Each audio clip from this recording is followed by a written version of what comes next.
ngatur kiai itu dosa. Tapi karena saya niat baik, sama-sama ngaji, jadi temanya bebas, waktunya juga paling lama saya ngaji paling 20 menit sampai 30 menit. Sesi jawab, tanya jawab hanya 2 pertanyaan. Tidak boleh bantah, yang punya diri saya kok diatur. Ini semakin lama Anda ngatur saya, semakin dosa, karena ngatur orang itu tidak baik. Apalagi ngatur kiai itu tambah tidak baik lagi ini. Iya toh, misalnya saya ke Jakarta nelpon Pak Martinus, Pak sini, ya belum mesti bisa. Jadi ya sama-sama nggak mesti bisa kan.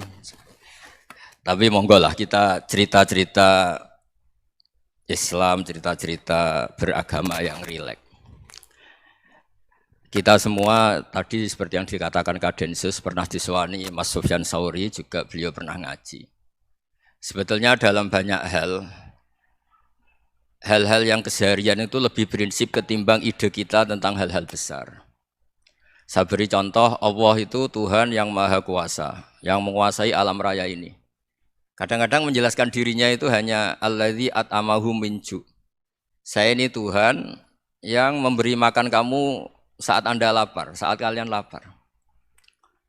Jadi untuk beriman kepada Tuhan yang Maha Esa, kepada Allah, kamu yakin yang memberi makan kamu itu Tuhan. Apapun kecewanya Anda terhadap tetangga, terhadap negara, terhadap mertua, terhadap istri, itu kecewa Anda tidak akan mati. Tapi kalau tidak makan itu mati. Sehingga Allah mensifati dirinya kadang pakai keseharian. Alladzi at'amahum min ju'. Tuhan itu siapa? Yang memberi makan kamu ketika lapar. Tapi kamu untuk syukur itu nunggu punya istri cantik, neriman, gampang diatur, membolehkan poligami. Terus 4 istri itu neriman semua, loyal semua. Itu sombong betul. Mau syukur saja kok repotnya seperti itu. Jadi mau syukur ya ada makanan dimakan. Itu. Kalau ngantuk ya tidur. Ayatnya wa min ayatihi manamukum billaili wan nahar. Maksud ayat Allah itu tidur. Nah keangkuhan-keangkuhan ini yang menjadikan kita itu jadi repot hidup. Untuk syukur kok nunggu tadi. Mertua baik, tetangga baik, istri baik. Apa saja di sekelilingnya harus baik. Nah keinginan berlebihan ini menjadikan kita lupa ada hal-hal yang paling kita butuhkan. Yaitu oksigen. Kita boleh nempat di buminya Allah. Alladzi ja'ala lakumul ardo firasya. Bumi kamu tempati enak. Coba kalau gempa. Apa artinya istri 4 cantik semua kalau pas digoyang apa? Gempa. Apa artinya kamu jabat? Entah apa saja jabatannya. Kalau bumi likuifaksi, habis kamu. Kiai meskipun dai kondang umatnya jutaan, kalau likuifaksi di panggung hancur. Tapi nikmat-nikmat yang disebut Allah seperti ini kita kaji keseharian. Alladzi ja'ala lakumul ardo mahda. Allah itu yang menjadikan bumi dalulan yang mudah diinjak. Famshu fi mana biya silahkan pakai jalan-jalan. Jadi saya termasuk benar-benar kiai Jawa. Kalau kerennya Kiai Nusantara atau Kiai Indonesia lah. Diajari bapak saya Kiai Haji Nur Salim, diajari Mbah Maimun. Itu Islam itu keseharian. Karena ketika Anda memilih hal-hal yang serius, itu tujuan utamanya nyari ridhonya Allah. Dan ridhonya Allah bisa kamu dapatkan sesuatu yang pasti benar. Misalnya dalam sebuah hadis Sahih Muslim disebutkan Inna wuha la yardo anil abdi idha akalal akla fayahmadahu alaiha aw yashroba syarba fayahmadahu alaiha. Itu redaksinya inna itu sesungguhnya. La yardo juga pakai lam taukid, juga maknanya sesungguhnya. Sungguh-sungguh Allah sangat ridho ketika seorang hamba itu makan ketika sesuap nasi dia muji Allah, ketika minum seteguk nasi dia muji Allah. Itu kalau orang diridhoni Allah itu wali betul. Itu untuk jadi wali itu gampang. Kamu makan ridho, kamu nginjak buminya Allah ridho seneng, kamu hidup keseharian aman seneng. Nah ini supaya sampean kita semua lah, kita semua ngaji betapa panduan Rasulullah untuk menggapai ridho Allah itu banyak yang keseharian sekali. Saking kesehariannya banyak dalam hadis dan itu sahih. Nabi menyebut hal-hal yang keseharian. Hatta ma tas'alu fi fimra'atika. Kamu punya uang, kemudian istri kamu bisa makan, itu ibadah. Bahkan sebagian ibadah itu dicontohkan Nabi yang akhirnya diprotes sahabat. Yaitu wa fi buti ahadikum sedekah. Kamu menggauli istri kamu itu ya sedekah. Sampai sahabat bilang yang benar ya Rasulullah. Ayati ahaduna syahwatahu wa huwa lahu ajrun. Masa urusan biologis, urusan syahwat kemudian dia dapat pahala. Nabi menjawab, alaysa lawadhu'aha fi haramin akana alaihi wisrun. Bagaimana kalau dia meletakkan ke yang tidak benar, itu kan dosa. Nah, hal-hal seperti ini yang saya ingin teman-teman semua lah, semua. Saya juga agak ingin ngaji demi Anda juga agak ingin. Itu dosa sekali ngaji kok pesanan kelompok tertentu itu enggak boleh. Islam itu untuk semua, jadi ya cuma karena di depan saya jenengan ya seakan-akan jenengan korbannya.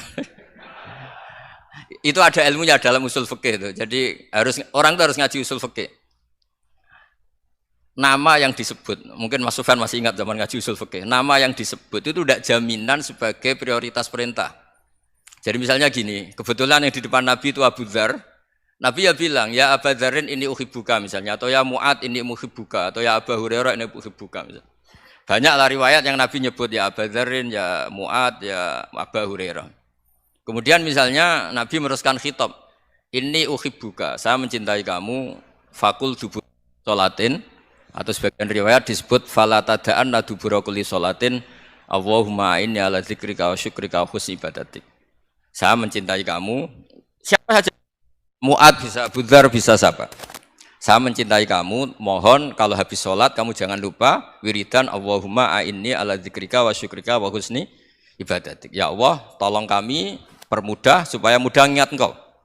Anda tidak bisa mentang-mentang, wong nama saya Parmin, nama saya Purnomo, itu yang diperintahkan Mu'ad misalnya.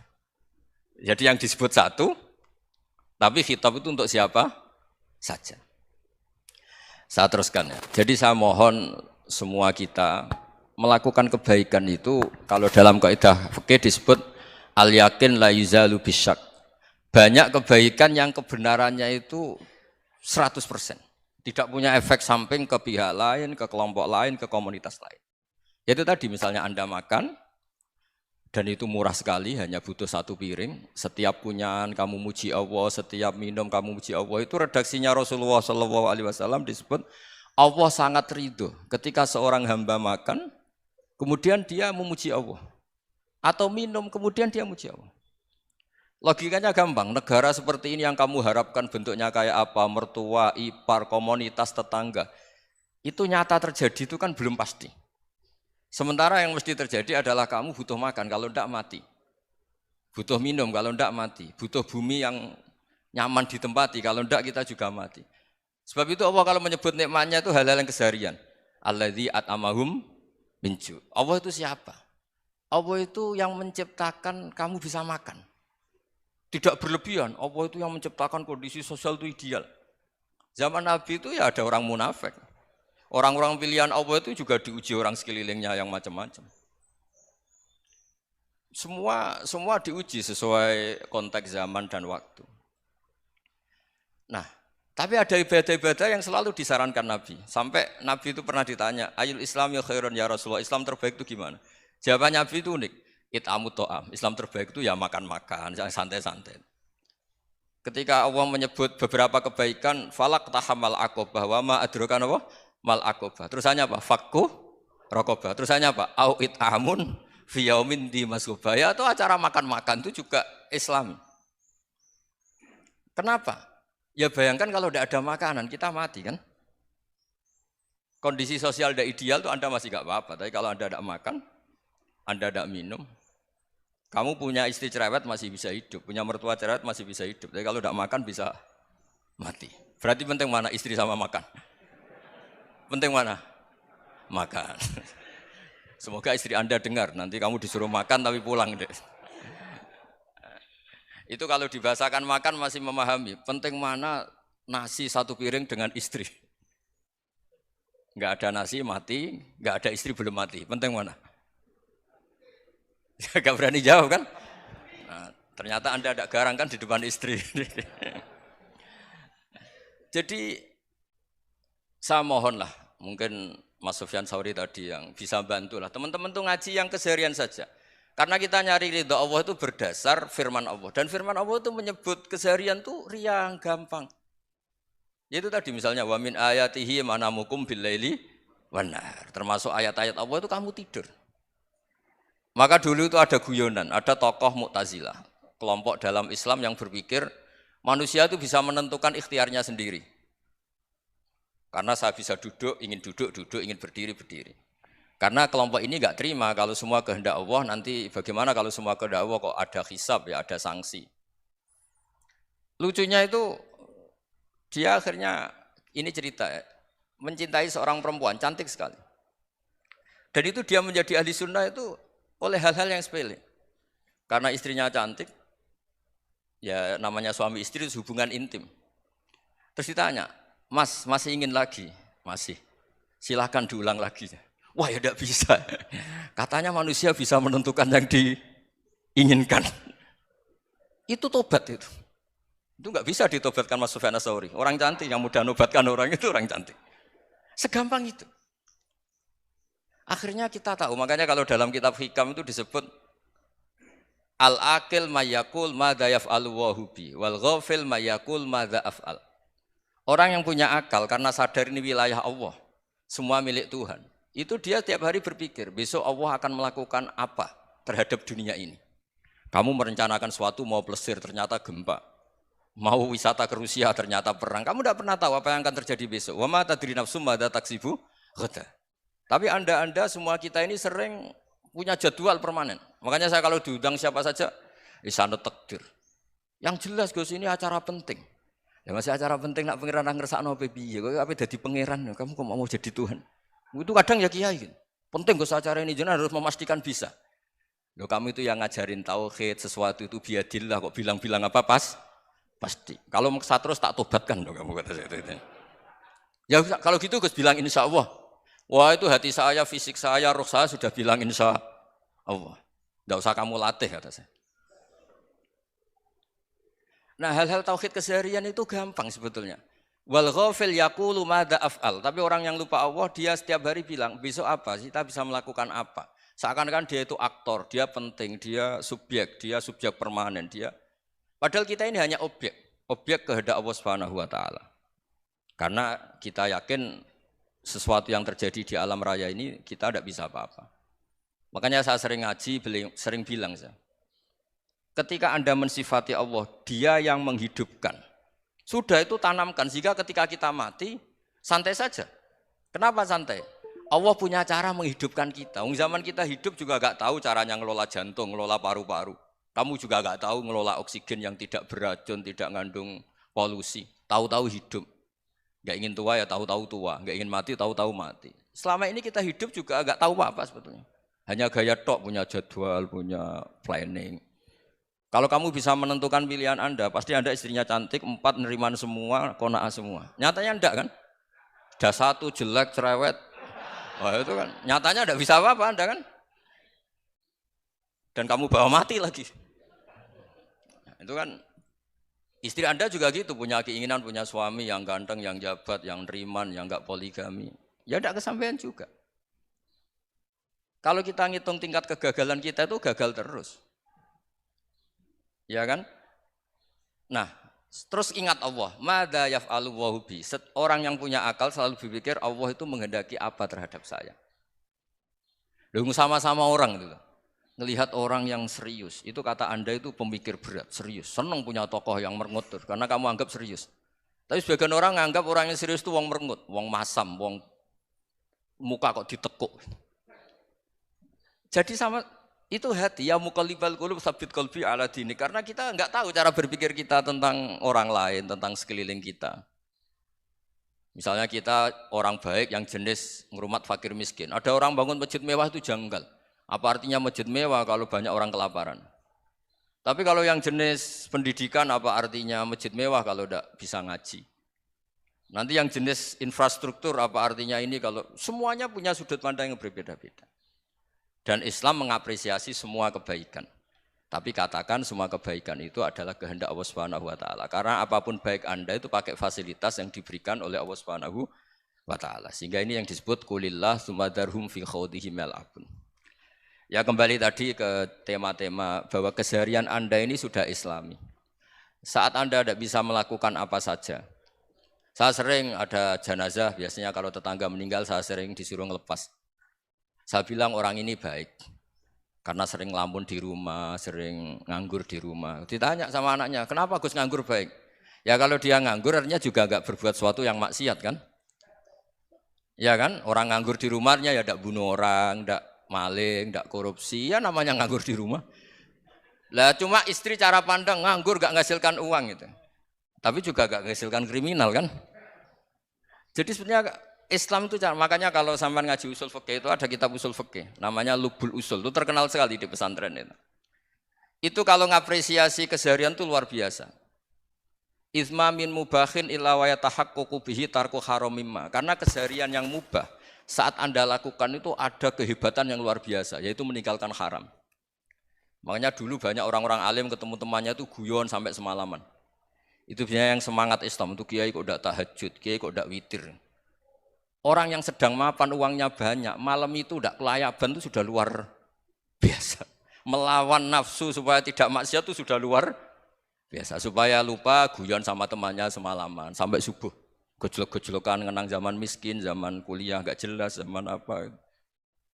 Melihatnya jangan tarkut tahajud. Seperti ini meninggalkan tahajud, tapi meninggalnya ini talkul muharramat. Jadi kayak apa hebatnya? Sehingga Imam Ghazali punya riwayat yang agak unik. Hatta takuna ibadatu akhiri hadil ummah iku an-naum. Sehingga suatu saat ibadah terbaik umat ini itu tidur. Itu kan riwayat kontroversi. Ketika Imam Ghazali ditanya, kenapa iya?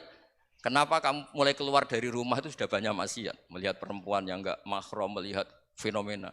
Tapi kalau kamu tidur itu enggak melihat apa-apa. Tapi juga kamu jangan nganggap tidur itu ibadah betul. Saatnya melakukan fardu ain malah masih tidur. Tapi itu sudut pandang yang menjadikan kita Islam itu gampang. Jadi saat Anda tidak bisa aktivitas apa-apa, misalnya ada beberapa orang yang lumpuh. Lumpuh itu memang nggak bisa Jumatan, nggak bisa ibadah, tapi dia juga nggak bisa maksiat.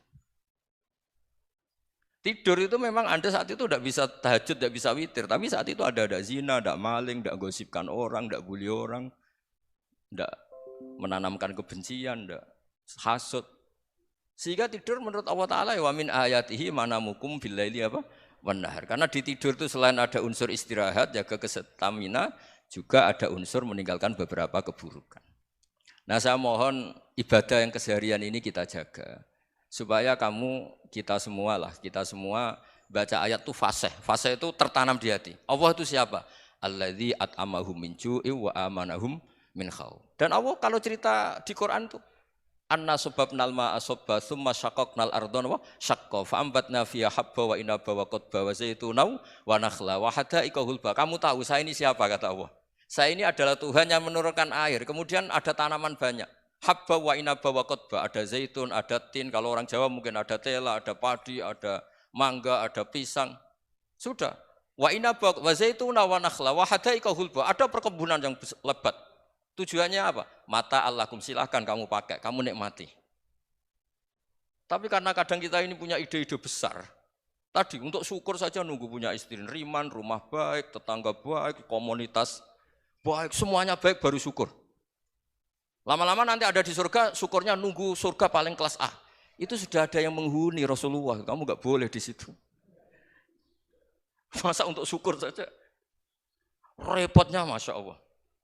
Jadi mohonlah Quran yang kalau Anda hafalkan juz sama itu kan ada ayat-ayat yang kayak tadi. Ya, fal yang dzuril insanu ila ta'ami. Coba lihat apa yang kamu makan ya?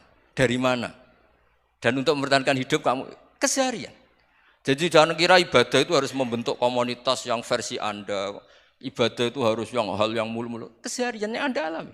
Loh ini saya tidak bikin-bikin. Saya ngaji bukan karena berdasar pesanan. Itu ayat yang saya baca kan betul ada ayatnya kan. Fal yang dzuril insanu ila ta'ami. Anna sababnal ma'a sabba tsumma syaqaqnal arda syaqqa fa ambasna fiha habba wa inaba wa qadba wa zaituna wa nakhla wa hada'iqa ghulba. Terusannya apa? Mata'al lakum, silakan kamu nikmati. Mata itu silakan kamu nikmati. Ya kayak sampean dikasih hidangan ya makan. Ya sudah makan. Habis makan ya minum. Habis itu ngantuk ya tidur. Ya sudah normal-normal saja. Kayak apa indahnya Islam. Tapi Anda mencari Islam yang gimana lagi? Nah itu yang diajarkan guru-guru kita, diajarkan sanad kita sampai Wali Songo, sampai Rasulullah SAW. Bahwa pada akhirnya ada jihad, ada perang. Itu dulu memang perang, bukan membunuh. Beda.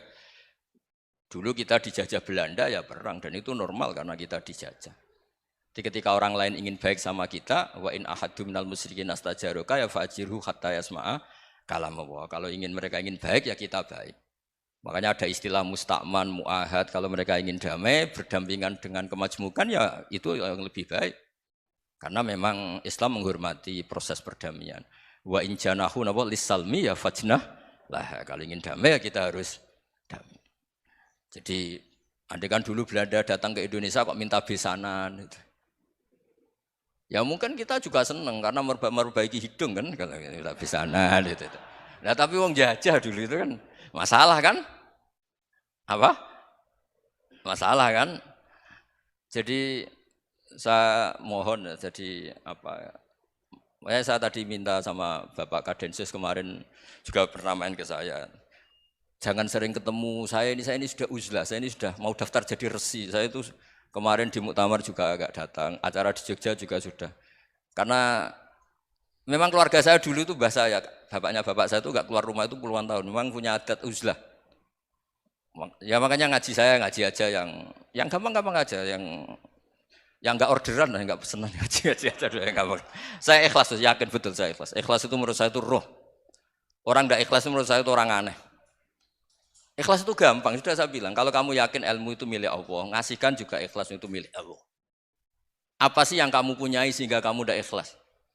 Uang milik Allah, energi kita milik Allah, bumi milik Allah. Kemudian kamu merasa memiliki. Merasa memiliki itu kalau dalam ilmu tasawuf sudah kesalahan kan. Bagaimana Anda punya? Coba tahu-tahu tanah itu kok milik Anda. Karena saya beli, Gus. Saya beli dari orang, dari Zaid. Padahal yang asli punya itu Allah. Apa benar kamu pernah beli sama Allah? Zaid ini pemilik nisbi, pemilik yang enggak sebenarnya kan? Ya enggak? Yang benar-benar pemilik itu Allah. Kok kamu ngerasa itu bumi kamu itu atas nama apa? Coba. Milik kan harus beli atau dikasih. Enggak semua kan? Nah, makanya terfamshu fi manakibiha dan Allah menyebutnya, sudah saya ini yang menciptakan bumi. Waladzi ja'ala lakumul arda dalulan. Dan Allah menyebutnya sederhana, famshu fi manakibiha. Silakan jalan-jalan. Terusannya apa? Wa kulu mirizki, silahkan makan-makan. Jadi Islam itu ya makanya kiai-kiai itu ada acara makan, sampai ada guyonan fikuli makanin makan di setiap tempat ya makan. Nggih ngoten nggih, pokoke sing gampang-gampang mawon nggih. Nggih Mas Sufyan nggih sing gampang-gampang mawon nggih. Assalamualaikum warahmatullahi wabarakatuh.